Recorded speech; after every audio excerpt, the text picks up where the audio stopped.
अस्सलामुअलैकुम रहमतुल्लाहि वबरकातुहू। आज हम नाइन्थ क्लास का 4th चैप्टर मादे की पैमाइश इस सबक को डिस्कस करेंगे।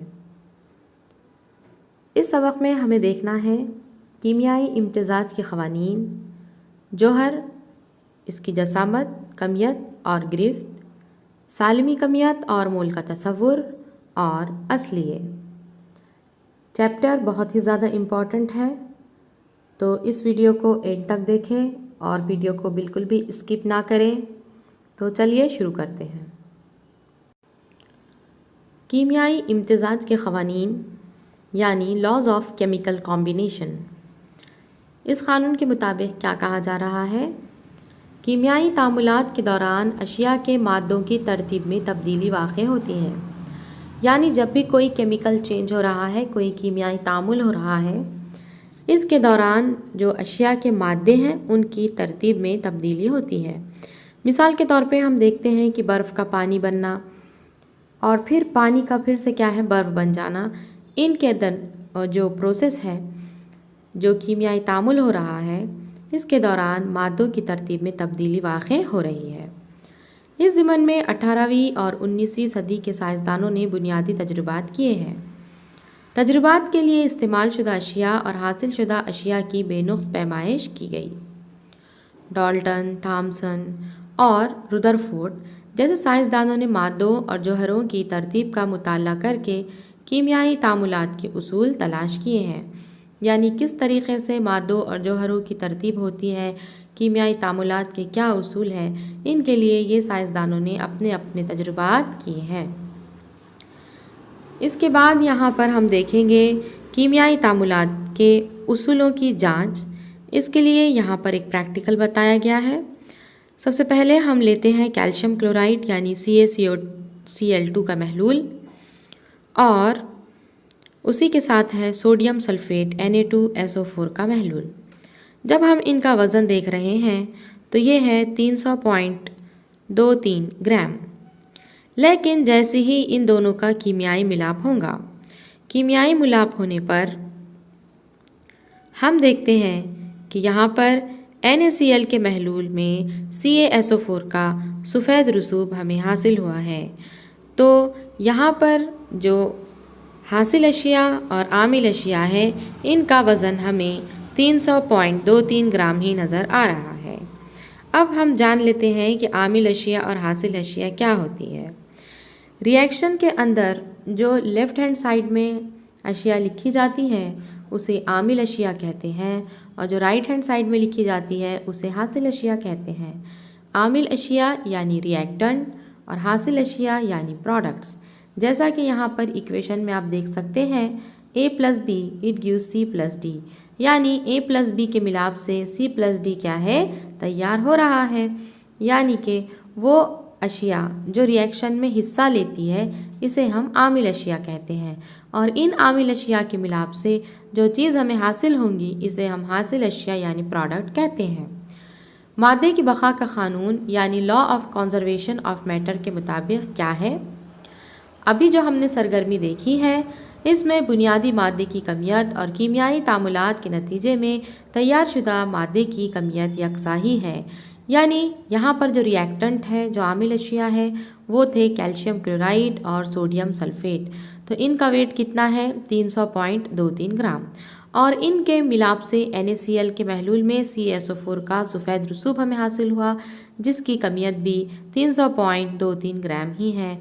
यानी कि कीमियाई तामुलात के नतीजे में जो मादे तैयार हो रहे हैं इनकी कमियत यकसा है।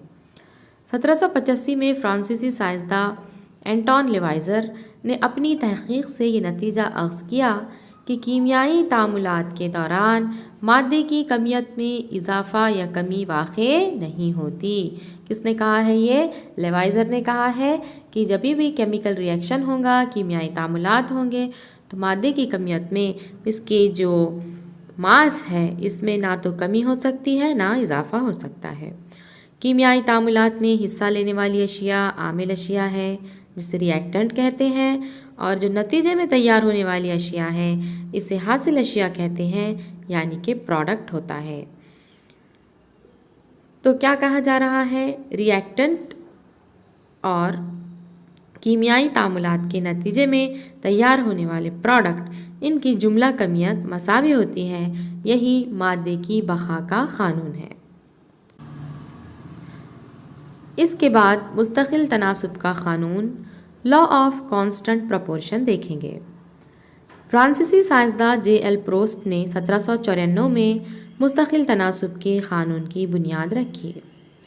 मुरक्कबात के मुख्तलिफ नमूनों के बुनियादी अज्जा की कमियत का तनासुब हमेशा मुस्तकिल रहता है।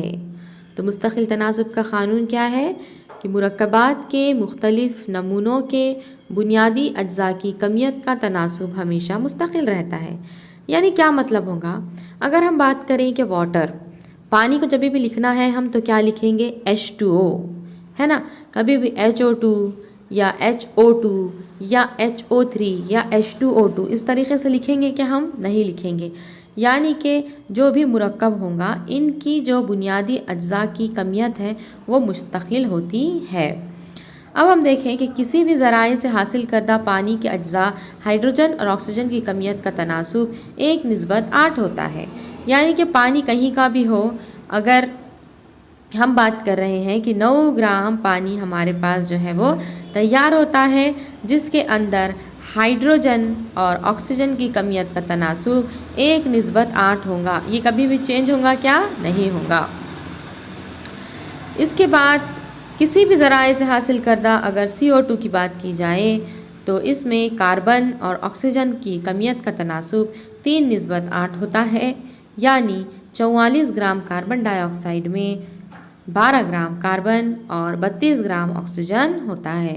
तो ये मुस्तकिल तनासुब का क़ानून है। इसके बाद साइंसदानों के तारुफ में एंटोन लेवाइज़र जो आपको नज़र आ रहे हैं, ये एक फ्रांसीसी साइंसदान थे। इन्हें जदीद कीमिया का मुवज्जिद कहते हैं। उन्होंने इल्म कीमिया के साथ साथ इल्म हयातियात और इल्म माशियात के शोबों में भी भरपूर काम किया है। ऑक्सीजन और हाइड्रोजन गैसों को इन्होंने नाम दिया है।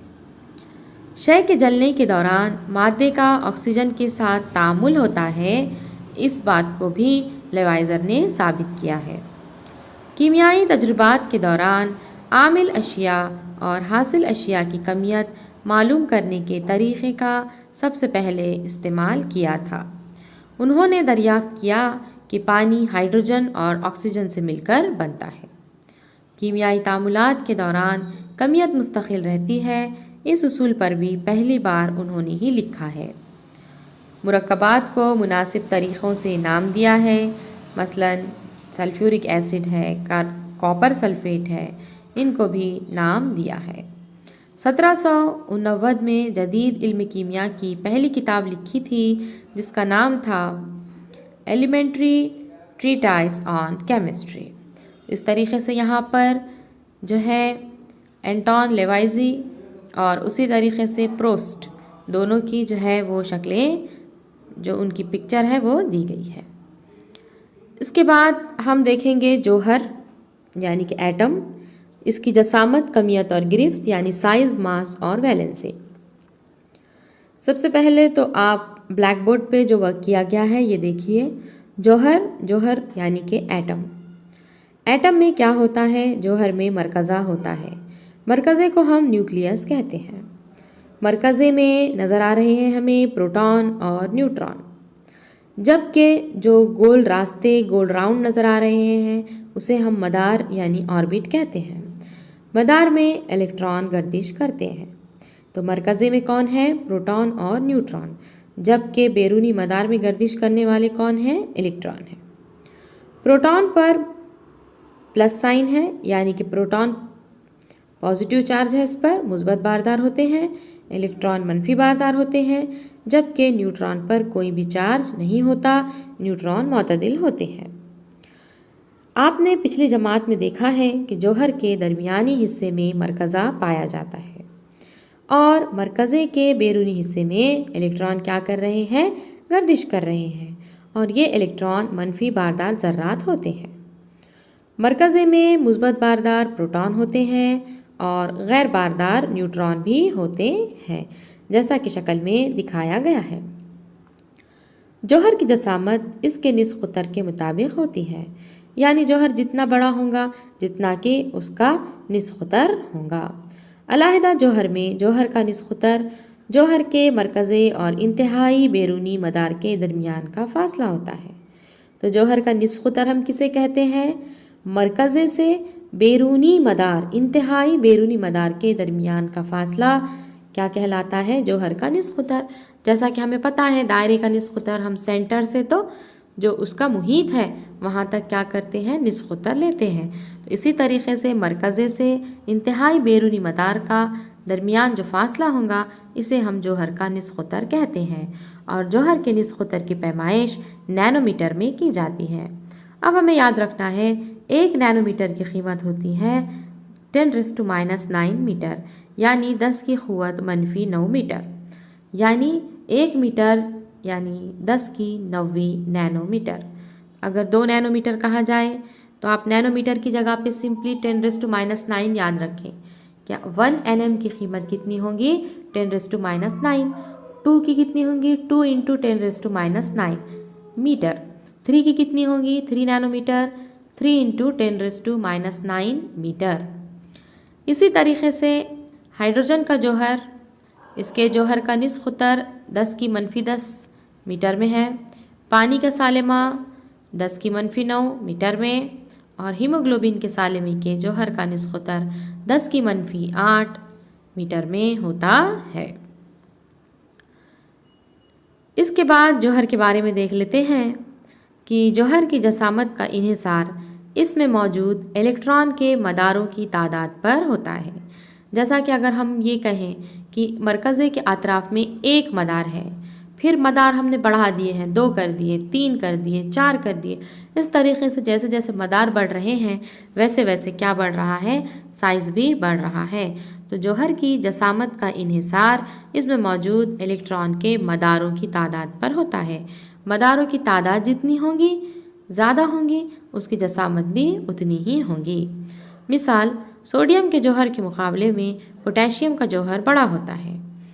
अगर 2 जौहरों के इंतहाई बैरूनी मदारों की तादाद यकसा हों, तब जिस जौहर के इंतहाई मदार में ज़्यादा इलेक्ट्रॉन होते हैं उसकी जसामत इंतहाई बैरूनी मदार में कम इलेक्ट्रॉन पाए जाने वाले जौहरों के मुकाबले छोटी होती है।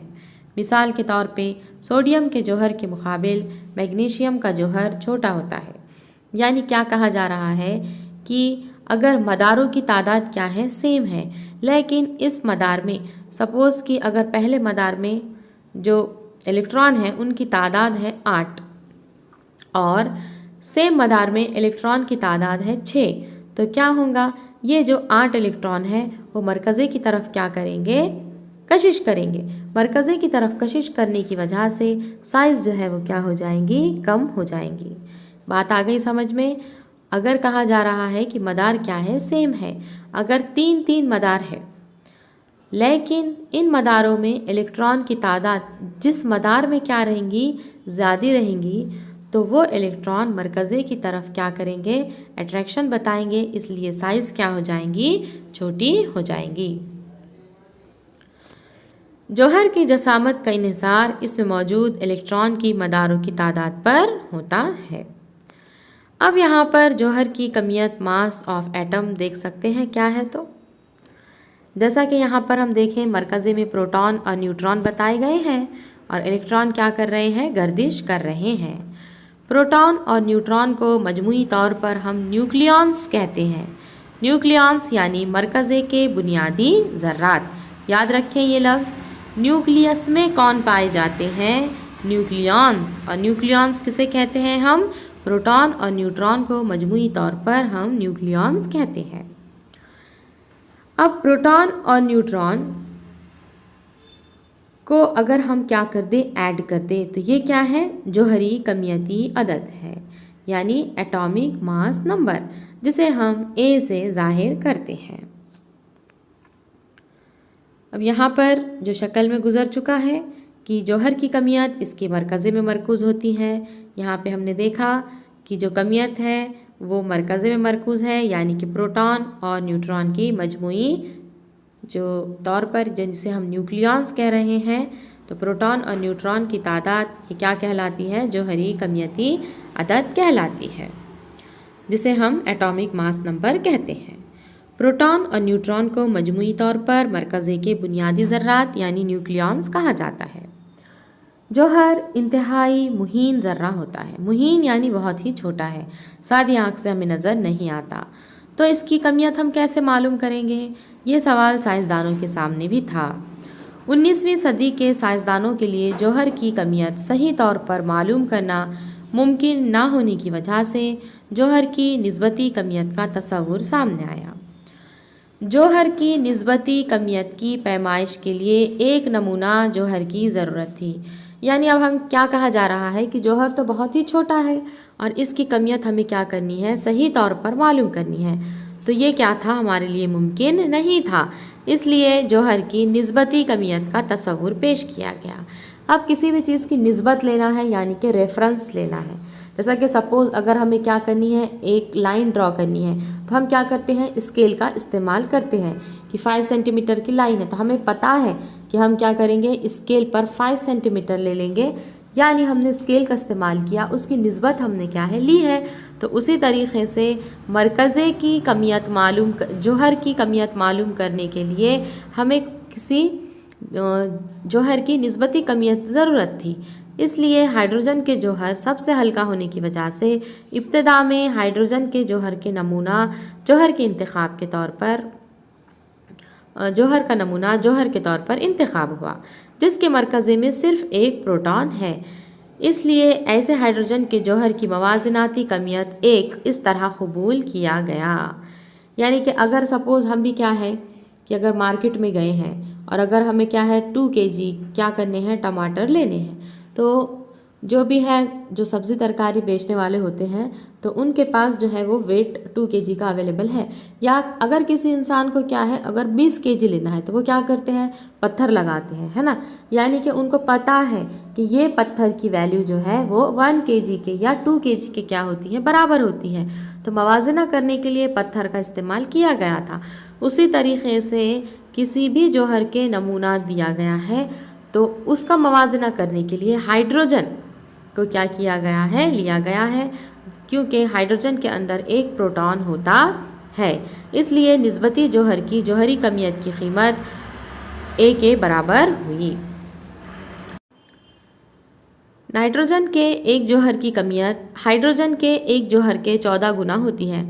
याद रखिए हाइड्रोजन की कमियत हमें 1 लेना है, नाइट्रोजन की कितनी है? फिर हाइड्रोजन के मुकाबले में 14 गुना है। इसलिए नाइट्रोजन जौहर की निस्बती कमियत 14 है। इसके मुताबिक मुख्तलिफ अनासिर की निस्बती जौहरी कमियत तय की गई। इस पैमाइशी तरीक़े में कई अनासिर की निस्बती जौहरी कमियतें अशरी आदाद में तय की गई। इसलिए वक्त के साथ साथ दीगर कई जौहरों का नमूना जौहर के तौर पर इंतखाब हुआ। बिलाखिर 1961 में कार्बन के जौहर को नमूना जौहर के तौर पर मुंतखब किया गया। यानी 1961 में ये साबित किया गया कि अब हाइड्रोजन की जगह पे हम जौहर के नमूने को जो है कार्बन के जौहर का नमूना जो है वो मुंतखब करते हैं। इस तरीक़े में कार्बन के एक जौहर की निस्बती जौहरी कमियत 12 तस्लीम की गई। कार्बन के जौहर के मुकाबले हाइड्रोजन के एक जौहर की निस्बती जौहरी कमियत 12 ज़रब 1/12 यानी 1 होती है। जौहरों की निस्बती जौहरी कमियत की पट्टी पर एक प्रोटॉन और एक न्यूट्रॉन की कमियत अंदाज़न 1 होती है। इसके बाद यहाँ पर हम लोगों को कुछ अनासिर और उनकी जौहरी कमियतें लिखने के लिए हैं, तो ये चार्ट यहाँ पर आपको कंप्लीट करना है। तो देखिए अनासिर है hydrogen, helium, lithium, beryllium, boron, carbon, nitrogen, oxygen, fluorine, neon, sodium, magnesium, aluminium, silicon, phosphorus, sulphur जिसे हम गंधक कहते हैं, क्लोरीन, आर्गन, पोटेशियम और कैल्शियम। इनकी जौहरी कमियतें आप सभी को याद होनी बहुत ही ज़्यादा ज़रूरी है, क्योंकि इसी के ऊपर सालिमी कमियत का कंसेप्ट हम लोगों को है। तो आप जल्द से जल्द ये 20 अनासिर और उसी तरीक़े से इनकी जौहरी कमियतों को याद करें। इसके बाद यहाँ पर आज के ज़माने में जौहर की कमियत की रास्त पैमाइश करने के बेनुक्स तरीक़े ईजाद हो चुके हैं। यानी आज के ज़माने में हम इजीली जो है वो जौहर की कमियत मालूम कर सकते हैं और इसमें कोई भी गलती के इम्कानात नहीं है। इसलिए जौहर की कमियत के लिए निस्बती कमियत के अलावा मुत्तहदा कमियत यानी यूनिफाइड मास इकाई को कबूल किया गया और इस इकाई को हम डाल्टन कहते हैं। तो याद रखें, जौहर की कमियत मालूम करने के लिए जो इकाई का इस्तेमाल किया जाता है इसे डाल्टन कहते हैं और इसे यू अलामत से ज़ाहिर करते हैं। अब यहाँ पर 1 डाल्टन यानी 1 यू की कीमत कितनी होगी? 1.66053904 इंटू 10⁻⁻27 kg। तो यहाँ पर हम 1.6605 तक भी याद रखें तो काफ़ी है, इंटू 10⁻⁻27 kg। याद रखें 1 डाल्टन की वैल्यू इम्पॉर्टेंट है। अनासिर की कीमियाई अलामतें, chemical symbols of element. Dalton ने अनासिर को अलामतें देने के लिए मखसूस निशानियों का इस्तेमाल किया था। जैसे हाइड्रोजन के लिए यहाँ पर देख सकते हैं गोल दायरा है और इसके अंदर एक डॉट है। तांबा उनसर के लिए क्या है? गोल डॉट है, एक सर्कल है और इसके अंदर सी लिखा गया है। तो इस तरीके से मुख्तलिफ अलामतें देने के लिए मुख्तलिफ निशानियों का इस्तेमाल किया गया था, लेकिन आज हम IUPAC सिस्टम का इस्तेमाल करते हैं। IUPAC फुल फॉर्म याद रखें, international union of pure and applied chemistry. ये मंजूर शुदा नाम और अलामतें हैं जो दुनिया भर में इस्तेमाल की जाती है। मौजूदा कीमियाई अलामतों का तरीक़ा बर्ज़ेलियस के दरियाफ्त करदा तरीक़े पर मुनहसर है। इसके मुताबिक उनसर की अलामत उसके नाम के पहले हुर्फ और पहले या दूसरे या दीगर मखसूस हुरूफ होते हैं। तो बर्ज़ेलियस ने जो तरीक़ा बताया था कीमियाई अलामतों का, इनके मुताबिक क्या है कि कोई भी अनासिर की अलामतें अगर हमें लिखना है तो उस उनसर का पहले नेम का हुर्फ लेना है या पहले या दूसरे के मखसूस हुर्फ जो है वो हमें लेना है। 2 हुर्फ में से पहला हुर्फ अंग्रेज़ी का कैपिटल लेटर ले और दूसरा हुर्फ जो है वो अंग्रेज़ी का स्मॉल लेटर ले। जैसा कि अगर हम बोले कि हाइड्रोजन की अलामत क्या है तो आप कहेंगे H, क्योंकि हाइड्रोजन की स्पेलिंग H से शुरू होती है इसलिए H। हीलियम की बात की जाए तो HE होगा, क्योंकि हाइड्रोजन भी H से शुरू हो रहा है, हीलियम भी H से, तो कन्फ्यूज़न पैदा ना हो इसलिए हीलियम में H कैपिटल और E जो है वो स्मॉल। कार्बन की बात की जाए तो C से ज़ाहिर किया जाएगा, कैल्शियम की बात की जाए तो CA से ज़ाहिर किया जाएगा। तो इस तरीके से IUPAC सिस्टम आज के दौर में दुनिया भर में इस्तेमाल किया जाता है। अनासिर और मुरक्कबात के सालिमे, molecules of elements and compounds. बाज़ अनासिर के जौहर आज़ाद वजूद रखते हैं, जैसे कि हीलियम, नियॉन, जिसे हम क्या कहते हैं नोबल गैसेस, यानी ये अनासिर यक जौहरी सालिमे की शक्ल में होते हैं। बाज़ औक़ात अनासिर के 2 या ज़्यादा जौहरों के तामुल से उन अनासिर के सालिमे तैयार होते हैं। ऐसे अनासिर कसीर जौहरी सालिमे की शक्ल में होते हैं, जैसा कि ऑक्सीजन, नाइट्रोजन। अगर ऑक्सीजन को बताना है तो हम O2 से ज़ाहिर करेंगे, नाइट्रोजन को N2 से, यानी ये 2 जौहरी सालिमी हालत में होते हैं। जब मुख्तलिफ अनासिर के जौहर एक दूसरे से तामुल करते हैं तब मुरक्कबात के सालिमे तैयार होते हैं, यानी अनासिर में कीमियाई कशिश की वजह से मुरक्कबात बनते हैं। तो ये भी सवाल आपको आता है, मुरक्कबात कैसे बनते हैं? तो कैसे बनते हैं? अनासिर में कीमियाई कशिश की वजह से मुरक्कबात बनते हैं और मुख्तलिफ अनासिर के जौहर एक दूसरे से तामुल करते हैं तब सालिमात तैयार होते हैं। अब है सालिमी कमियत और मोल का तस्वुर। सालिमी कमियत किसे कहेंगे? किसी मादे की सालिमी कमियत यानी इस मादे के एक साले में मौजूद तमाम जौहरों की जौहरी कमियतों का मजमुआ होती है। जौहरी कमियत की तरह सालिमी कमियत की इकाई भी डाल्टन है, जिसे यू से ज़ाहिर करते हैं। तो चलिए मॉलिक्यूलर मास क्या होता है ये देखेंगे हम। यहाँ पर आपको एग्ज़ाम में सवाल आते हैं H2O की सालिमी कमियत मालूम कीजिए, यानी पानी की सालिमी कमियत मालूम करना है। तो कैसे मालूम करेंगे? तो सबसे पहले हम क्या करेंगे कि पानी के जो बुनियादी अनासिर है कि पानी का सालिमा किन बुनियादी अनासिर से बना है। देखिए फार्मूला है H2O। हाइड्रोजन से और ऑक्सीजन से बना है। इनकी जौहरी कमियतें क्या होंगी? तो अभी जो पिछला चार्ट है इसमें हमने आपको तमाम जो 20 एलिमेंट्स हैं इनकी जौहरी कमियतें दी थी, आप उसमें से देखें तो हाइड्रोजन की जौहरी कमियत 1 होती है और ऑक्सीजन की जौहरी कमियत 16 होती है। अब क्या करेंगे, हम सालिमे में जौहरों की तादाद देखेंगे कितनी है। हाइड्रोजन कितने हैं? 2 है। ऑक्सीजन कितना है? 1 है। तो क्या करें, जौहरी कमियत को सालिमे में जो जौहर है उनकी तादाद से ज़रब कर दें। हाइड्रोजन की जौहरी कमियत कितनी है? 1 और जौहरों की तादाद कितनी है? 2। तो 1 ज़रब 2 कर दें, 1 ज़रब 2, 2 1 का 2। ऑक्सीजन की जौहरी कमियत कितनी है? 16 और जौहरों की तादाद कितनी है? 1, 16 1 का 16। इस तरीके से अज्जा की कमियतें 2 और 16 हो गई है। अब इन दोनों को ऐड कर दें, 16 में 2 मिला दें, टोटल कितना हो गया है? 18 हो गया है। इस तरीके से ये तो हमने पूरा डिटेल में देखा। शॉर्टकट हम देख लेते हैं कैसे करेंगे। पानी की जौहरी कमियत मालूम करनी है तो पानी में हम देखेंगे क्या है कि H2O इसका फार्मूला है।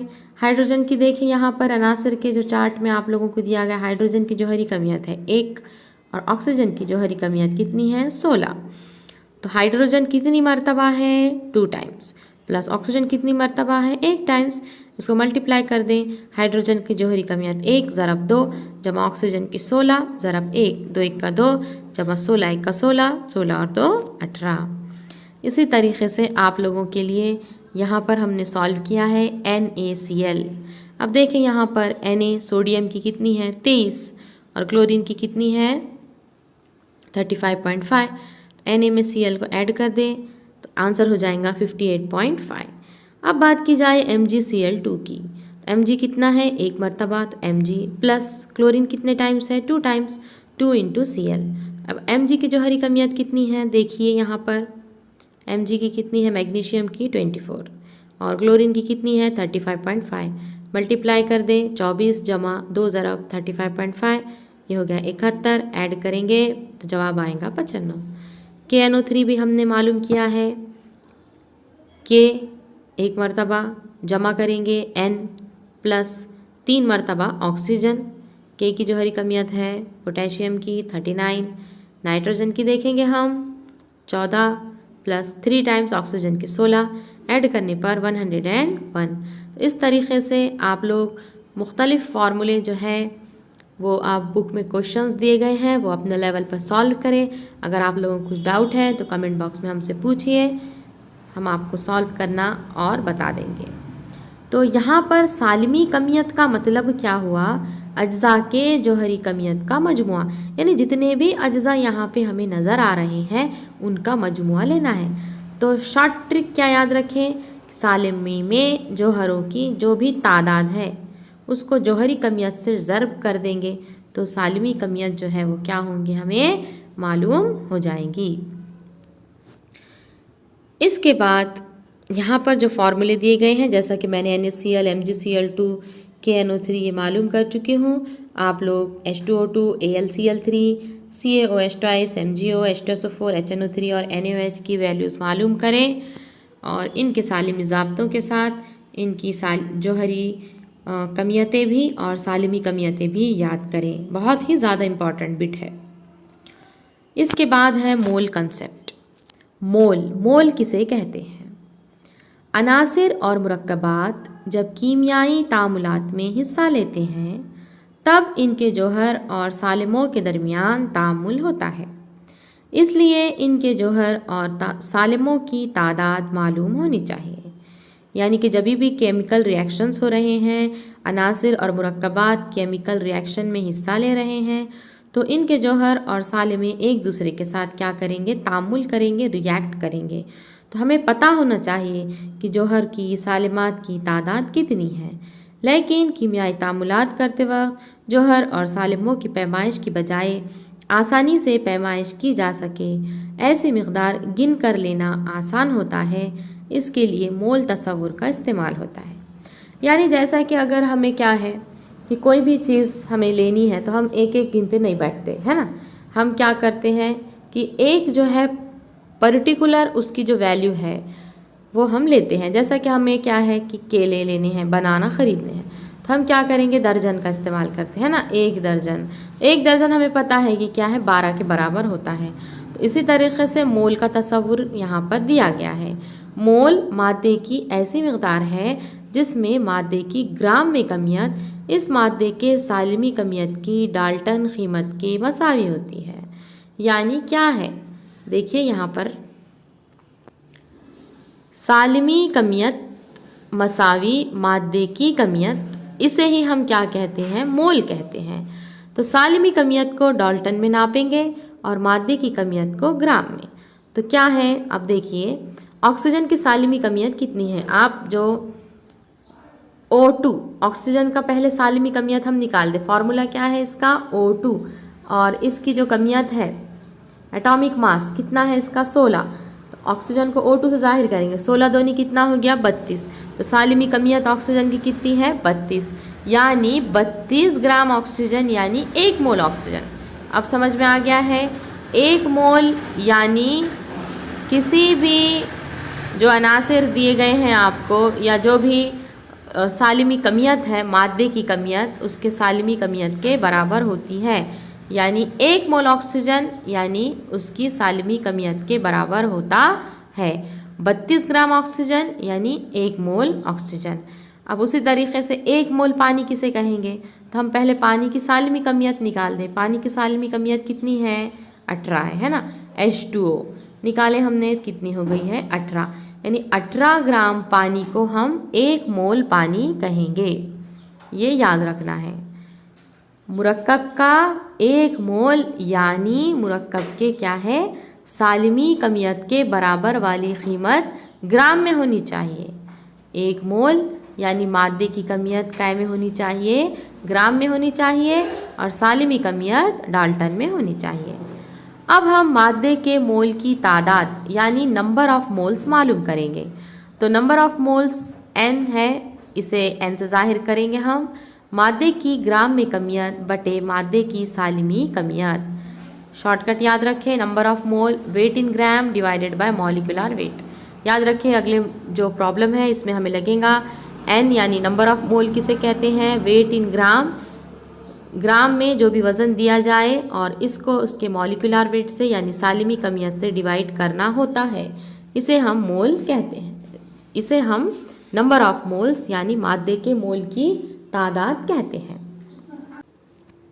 इसके बाद हम देखेंगे एवोगैड्रोज नंबर यानी एवोगैड्रो का अदद।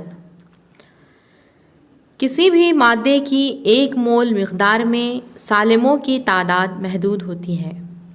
यानी हमने देखा है कि 1 मोल के अंदर सालिमों की तादाद क्या होती है, महदूद होती है। इटली के साइंसदान एवोगैड्रो ने इस ज़िमन में बुनियादी तहक़ीक़ की और इन तादाद को एवोगैड्रो अदद कहते हैं। यानी जितने सालिमों की तादाद है उसे एक अदद से उन्होंने ज़ाहिर किया है और इस अदद को एवोगैड्रोज नंबर कहते हैं। एवोगैड्रोज नंबर को Na इस अलामत से ज़ाहिर किया जाता है। आगे चलकर साइंसदानों ने मुख्तलिफ तजुर्बात की रोशनी में एवोगैड्रो अदद की कीमत मालूम की है। तो याद रखें, एवोगैड्रोज नंबर को Na से ज़ाहिर किया जाता है और इसकी कीमत कितनी होती है, 6.022 इंटू 10⁻23। किसी भी मादे का 1 मोल, देखिए समझिए, ये 1 mole equal to Avogadro's number equal to 6.022 into 10⁻23 सालिम। जैसा कि अगर हम कहें 1 दर्जन यानी कि 12, 1 सदी यानी 100, 1 ग्रॉस यानी 144, 1 मोल यानी 6.022 इंटू 10⁻23 सालिम। आ गया है समझ में। तो अगर मैं ये कहूँ कि 1 मोल पानी यानी कितना होता है, तो 1 मोल पानी उसकी सालिमी कमियत के बराबर था। पिछला टाइम हमने देख चुके 18 ग्राम पानी, यानी उसके सालिमे कितने होंगे, 1 मोल के बराबर एवोगैड्रोज नंबर यानी 6.022 इंटू 10⁻23 सालिमे। तो ये बात बिल्कुल आप जो है जहन में रखें, 1 मोल पानी यानी 18 ग्राम पानी यानी 6.022 इंटू 10⁻23 सालिमे। इसके बाद यहाँ पर आप लोगों को सवाल दिया गया है 66 ग्राम CO2 में कितने साले में होंगे। 12th क्लास में भी आप लोगों को इस तरीके से क्वेश्चन है, नीट में भी दिए गए हैं। तो चलिए सबसे पहले मैं आप लोगों को स्टेप बता देती हूँ कि कैसे निकालना है। सबसे पहले आप देखिए ब्लैक बोर्ड पर, यहाँ पर स्टेप जहन में रखें। सबसे पहले जो भी आप लोगों को सालिमा दिया गया है इसकी हमें सालिमी कमियत मालूम करना, नंबर 2 मोल की तादाद मालूम करना, और नंबर 3 साले में कितने होंगे वो मालूम करना। तो यहाँ पे सबसे पहले हम क्या करेंगे, CO2 की सालिमी कमियत मालूम करेंगे। सालिमी कमियत कैसे मालूम करते हैं, कितने मरतबा कार्बन है, कार्बन 1 मरतबा प्लस ऑक्सीजन 2 टाइम्स। इनकी एटॉमिक मासेस लिखेंगे 12 ज़रब 1 जमा 16 ज़रब 2 12 जमा 32। इस तरीके से सालिमी कमियत 44 मालूम कर चुके। अब मोल की तादाद यानी कि N, इससे पहले मैंने आप लोगों को फॉर्मूला बताया है। N यानी weight in gram divided by molecular weight, यानी कि जो भी ग्राम में कमियत दी गई है उसको इसकी सालिमी कमियत से मॉलिक्यूलर वेट से डिवाइड करें। तो सवाल में देखना है कितने ग्राम CO2 दिया गया है 66, मॉलिक्यूलर वेट यानी सालिमी कमियत कितनी है 44। 66 को 44 से डिवाइड कर दिए तो कितना आ गया 1.5, यानी मोल की तादाद कितनी हो गई है 1.5। अब साले में मालूम करने हैं। तो अपने को पता है 1 मोल यानी कितना होता है, कितने साले में, एवोगैड्रोस के बराबर। 1 मोल की कीमत 6.022 इंटू 10⁻23। तो अब 1.5 मोल यानी कितने, तो 1.5 को 6.022 इंटू 10⁻23 से मल्टीप्लाई कर दें तो ये हो जाएगा 9.033 इंटू 10⁻23 साले में। क्या करना है, सबसे पहले देखें सालिमी कमियत मालूम करना, यह आप लोगों को आ जाएगा। मोल की तादाद मालूम करें। मोल की तादाद कैसे मालूम करेंगे, जितने ग्राम सवाल में दिया गया है उसको, जो वेट ग्राम में दिया गया है उसको सालिमी कमियत से मॉलिक्यूलर वेट से डिवाइड कर दे तो n की तादाद आ जाएंगी, और जो भी n की तादाद आ जाएंगी उसको 6.022 इंटू 10⁻23 से मल्टीप्लाई कर दें तो आपको साले में आ जाएंगे। इस तरीके से अपने लेवल पर आप लोग क्वेश्चन को सॉल्व करें। यहाँ पर 1 दर्जन केले यानी कि 12 केले होते हैं। ग्रॉस किसे कहते हैं, 144 ब्याजों को मजमूई तौर पर 1 ग्रॉस ब्याजे कहते हैं। 1 मोल नमक यानी कितने साले में है 6.022 इंटू 10⁻23, 58.5 ग्राम। अब नमक यानी कौन होता है, NaCl, सोडियम क्लोराइड। इसे हमेशा जहन में रखें, किसी मादे की दी हुई मिकदार में सालिमों की तादाद उस मादे की सालिमी कमियत से तय की जाती है। यानी कि सालिमों की तादाद हमें मालूम करनी है तो सालिमी कमियत से हमें मालूम करना पड़ेगा। मुख्तलिफ मादों के यकसा कमियत की मिकदार में सालिमों की तादाद मुख्तलिफ होती है।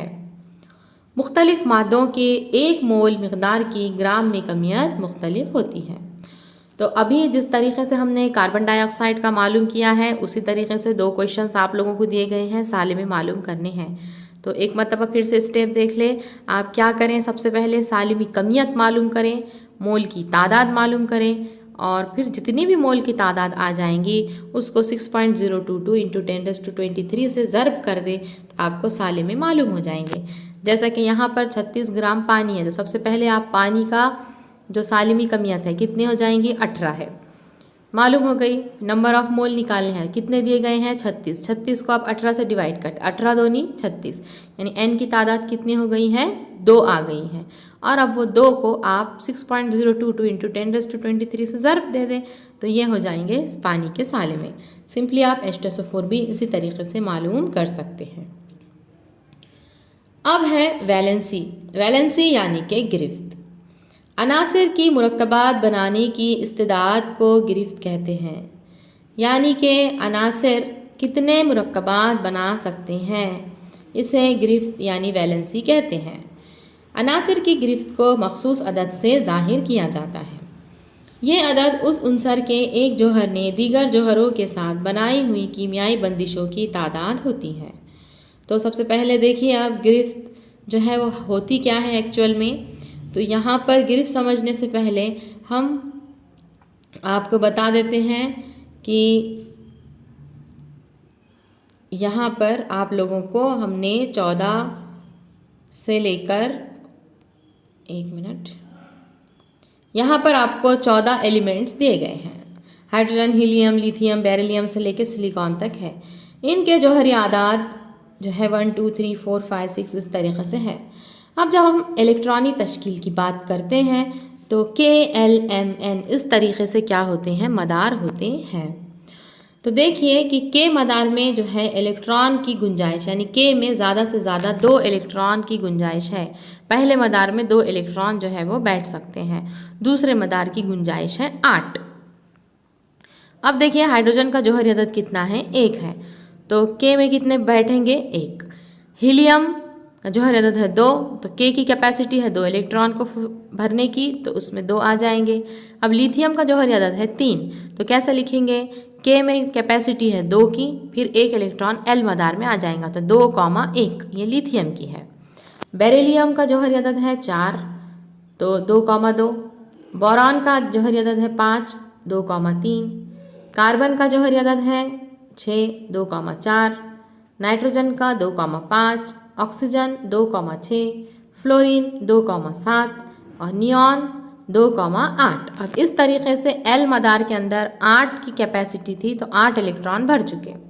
अब M मदार के अंदर भी यहाँ पर हम देखेंगे कि फॉर्मूला है 2n स्क्वायर। इस तरीके से क्या होता है कि हमें इलेक्ट्रॉनी तश्कील किस मदार में कितने इलेक्ट्रॉन की क्या है कैपेसिटी होती है, मगर हम M मदार में भी जो है वो 8 ही लेते हैं।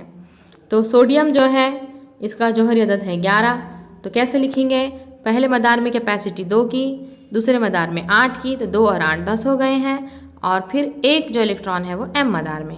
उस तरीके से मैग्नीशियम 2 8 2, एल्यूमिनियम 2 8 3 और सिलिकॉन 2 8 4। तो गिरफ्ती इलेक्ट्रॉन किसे कहेंगे, लास्ट के ऑर्बिट में जितने इलेक्ट्रॉन होते हैं इसे गिरफ्ती इलेक्ट्रॉन कहते हैं। हाइड्रोजन में कितने हैं, 1। हीलियम में कितना है, लास्ट ऑर्बिट में 2। लिथियम में 1, बेरिलियम में 2, बोरॉन में 3, कार्बन में 4। इस तरीके से आखिरी मदार में जितने भी इलेक्ट्रॉन होंगे वो वहाँ पर हम लिख देंगे, ये गिरफ्ती इलेक्ट्रॉन है। अब गिरफ्त किसे कहते हैं, ये देखिए, K ऑर्बिट के अंदर ज़्यादा से ज़्यादा कैपेसिटी 2 की है और L के अंदर 8 की है, यानी K हमेशा अपने मदार में 2 इलेक्ट्रॉन करना चाहेगा और L हमेशा 8। तो हाइड्रोजन का जो है गिरफ्त इलेक्ट्रॉन 1 है, तो इसलिए 1 हो जाएंगी। अब हीलियम देखिए, हीलियम के मदार में K में 2 इलेक्ट्रॉन है, यानी इसकी जो वैलेंसी है वो कैसी है, फुलफिल है, यानी कि ना ये किसी को इलेक्ट्रॉन देगा ना किसी से लेगा, क्योंकि K में 2 की कैपेसिटी है, उसके पास 2 मौजूद है, इसलिए गिरफ्त कितनी होंगी, 0 होंगी। अब लिथियम की बात करते हैं 2,1, तो इसके आखिरी मदार में 1 इलेक्ट्रॉन है, इसलिए गिरफ्त होगी 1। बेरिलियम के आखिरी मदार में 2 इलेक्ट्रॉन है, इसलिए गिरफ्त होगी 2। बोरॉन के आखिरी मदार में है 3, तो इसलिए गिरफ्त होगी 3। कार्बन के आखिरी मदार में है 4, इसलिए गिरफ्त होगी 4। लेकिन जब हम बात करते हैं नाइट्रोजन, अब नाइट्रोजन के मदार में 2,5, यानी K मदार में 2 इलेक्ट्रॉन है, लेकिन L मदार में कितने हैं, 5 है। अब ये L की कंडीशन कितनी थी कि L के पास 8 इलेक्ट्रॉन होने चाहिए, अब इसके पास कितने हैं, 5। तो अगर ये 5 इलेक्ट्रॉन इसको देना आसान है या 3 इलेक्ट्रॉन इसको लेना आसान है, तो ऑब्वियसली हमारा आंसर होगा कि 3 लेना आसान है ना, क्योंकि अगर 5 ये 3 इलेक्ट्रॉन को ले लेता है तो 5 और 3 कितने हो जाएंगे, 8 हो जाएंगे, तो इसकी इलेक्ट्रॉनी तश्कील हो जाएंगी 2,8।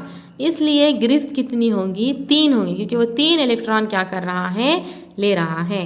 उसी तरीके से ऑक्सीजन इलेक्ट्रॉनी तश्कील है 2,6, तो 6 देना आसान है या 2 लेना आसान है, क्योंकि 6 में 2 मिलाए ही तो 8 होंगे, इसलिए इलेक्ट्रॉनिक तश्कील जो है 2,6 है, लेकिन फिर भी गिरफ्त कितनी होगी, 2। अब आप फ्लोरीन का बताएं, फ्लोरीन का जो है 2,7 है, 7 देना आसान कि 1 लेना आसान, तो बराबर है आंसर 1 लेना आसान, इसलिए गिरफ्त होगी 1। अब जब नियॉन की बात करें तो 2,8 है, यानी कि K मदार में जो है 2 इलेक्ट्रॉन और L मदार में 8 इलेक्ट्रॉन, कंडीशन सेटिस्फाई कर दिया है, इसलिए इसकी गिरफ्त होगी 0। इसके बाद सेम वैसे ही सोडियम की गिरफ्त लास्ट ऑर्बिट में 1 इलेक्ट्रॉन, 1 मैग्नीशियम में 2, एल्यूमिनियम 3, सिलिकॉन 4। तो जब हम गिरफ्त का गौर से देखें, मुताला करें, तो ये याद रखें कि गिरफ्त 1 से 4 तक बढ़ती है, फिर 4 से क्या हो जाती है, 0 की तरफ आती है। देख रहे हैं हम 0 1 2 3 4, जैसे 4 हो गई फिर रिवर्स ले लेंगे हम 3 2 1 0, फिर जैसे 0 हो गया फिर 1 2 3 4, जैसे 4 हो जाए फिर 3 2 1 0। इस तरीके से गिरफ्त होती है। आई होप आप लोगों को गिरफ्त का कंसेप्ट समझ आ चुका होगा। तो ये जो चार्ट था, जदवल मुकम्मल करना है, वही जदवल थी जिसे मैंने अभी आप लोगों को बताया है। अब यहाँ पर जो है सोडियम की इलेक्ट्रॉनिक तश्कील है 2,8,1, क्योंकि जौहरी अदद जो है 11 है इसका, 2,8,1। तो एक इलेक्ट्रॉन अगर ये दे दे तो क्या हो जाएगा 2,8, यानी कि इसने अपनी मुसम्मन की हालत क्या है, कंप्लीट कर ली है, सेटिस्फाई कर। मुसम्मन की हालत मतलब क्या है, मुसम्मन हम 8 को कहते हैं, यानी कि इसके जो एल ऑर्बिट है, एल मदार है, इसमें 8 इलेक्ट्रॉन की ज़रूरत है। 2,8 हो चुका है। तो जब ये एक इलेक्ट्रॉन दे देगा तो आपको पता है इलेक्ट्रॉन पे कौन सा चार्ज रहता, माइनस चार्ज। जब एक इलेक्ट्रॉन ये दे देगा तो क्या हो जाएगा, खुद पॉजिटिव हो जाएगा, तो Na+। इसको हम सोडियम आयन यानी कि सोडियम कैटायन कहते हैं। प्लस को क्या कहते हैं, कैटायन। जबकि क्लोरीन की अगर बात की जाए 2,8,7 है, तो चाहिए इसको एक इलेक्ट्रॉन, तो 2,8,8 हो जाएगा। तो अपनी मुसम्मनी हालत कंप्लीट करने के लिए इसे एक इलेक्ट्रॉन की ज़रूरत है, यानी कि एक इलेक्ट्रॉन ये ऐड कर लेगा, ले लेगा।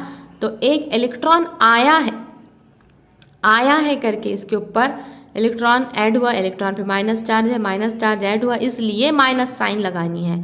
तो Cl- क्लोराइड आयन, जिसे हम क्या कहते हैं, क्लोराइड आयन। तो ये है एनाइन।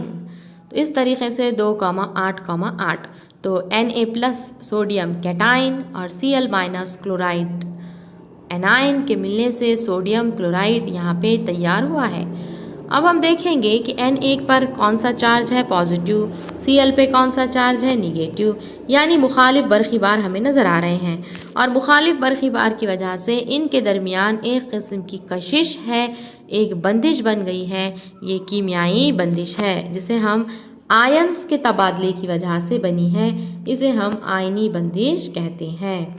इस तरह सोडियम जौहर की इस्तेदाद कितनी है, इसने कितने इलेक्ट्रॉन खो दिया, तो आप कहेंगे 1 इलेक्ट्रॉन खो दिया, इसलिए सोडियम की गिरफ्त 1 होंगी।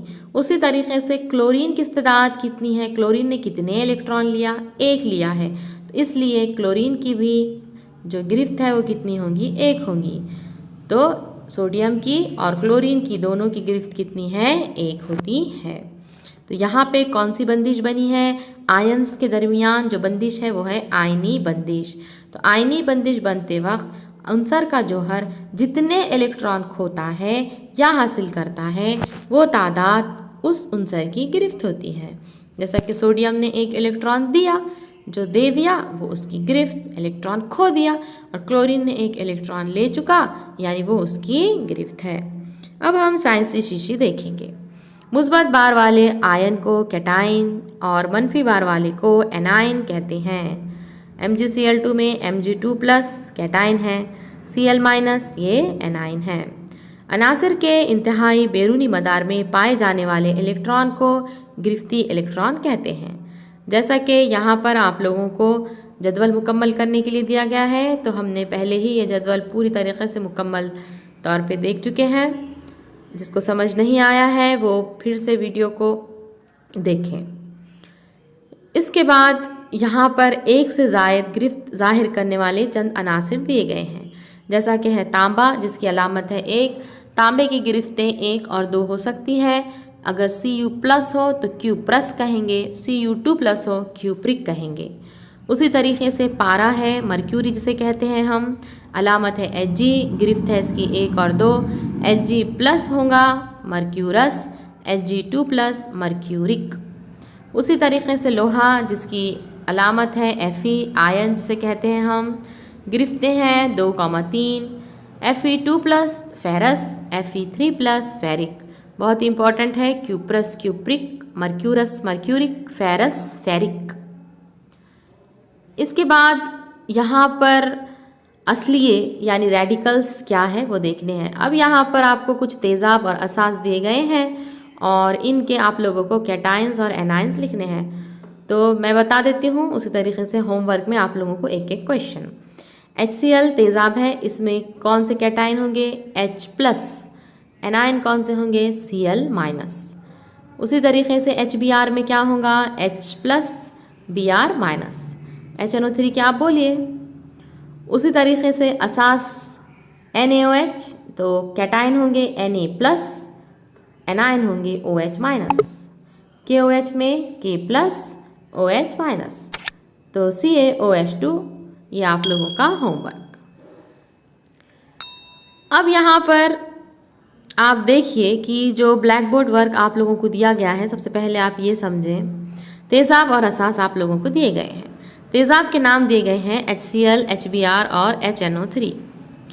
अब कैटाइंस और एनाइंस जो अभी हम लोगों ने पिछला चार्ट देखा, इसमें देखे थे H+, Cl-, H+, Br-, H+, NO3-, है ना, कैटाइंस और एनाइंस। कैटाइंस ये असासी असलिए हैं। एनाइंस यहाँ पर कौन है? Cl-, Br-, NO3-। इनके साथ हम देख रहे हैं कौन से कैटाइंस है? H+, H+, नज़र आ रहा है हमें, यानी तेज़ाब के अंदर हमें पता है कि H+ होता है। तो जब H+ कैटाइंस के साथ एनाइंस मिलते हैं तो तेज़ाब बनेंगे। समझ आ गया? H+ कैटाइंस के साथ जब क्या मिलेंगे? एनाइंस मिलेंगे तो क्या बनेंगे? तेज़ाब बनेंगे। इसका मतलब ये है कि एनाइंस क्या है? तेज़ाबी असलिए हैं, क्योंकि इन एनाइंस ने H+ के साथ मिलकर तेज़ाब बनाया है, इसलिए एनाइंस को हम तेज़ाबी असलिए कहते हैं।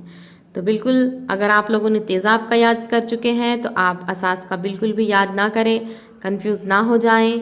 जैसा कि ऐसा असास है NaOH, KOH, CaOH2, तो हमें पता है कि जो असास होता है उसमें OH- होते हैं, हाइड्रोक्साइड आयंस, और तेज़ाब में H+ आयंस।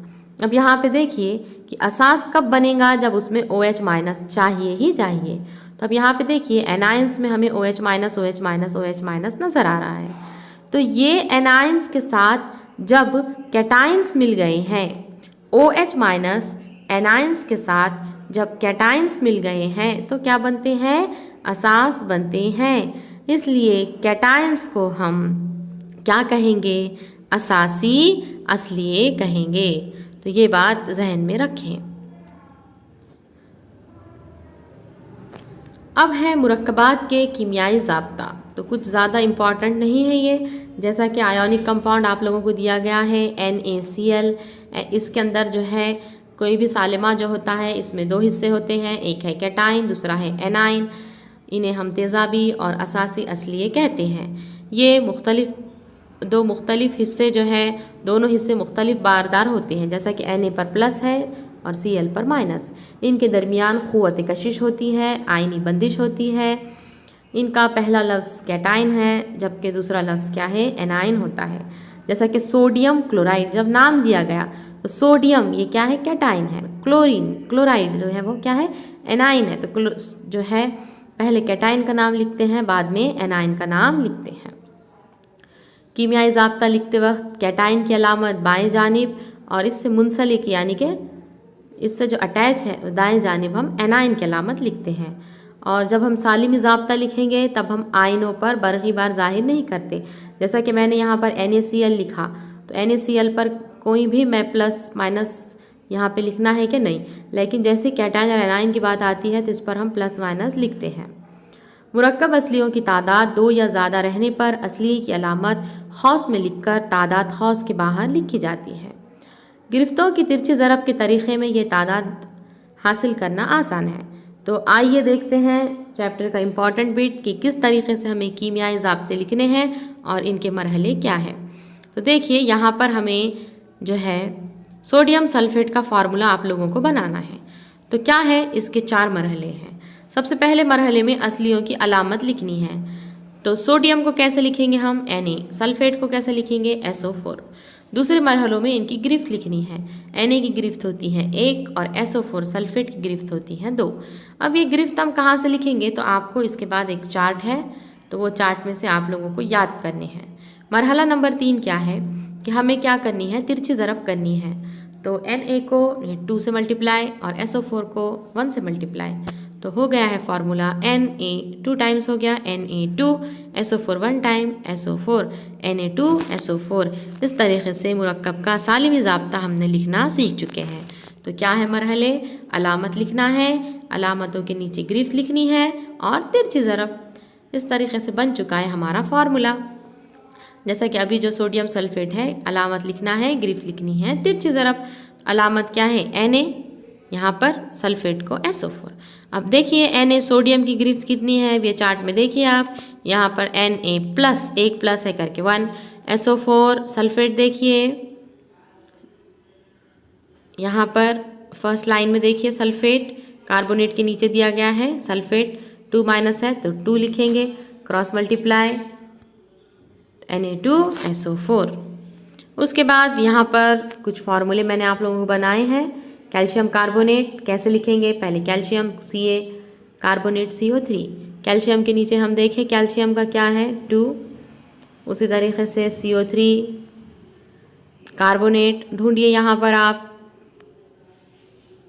करेक्ट 2, तो 2 को 2 से डिवाइड करें तो 1 1 हो गया है, तो यहाँ पे 1 कैल्शियम है, 1 CO3 CaCO3।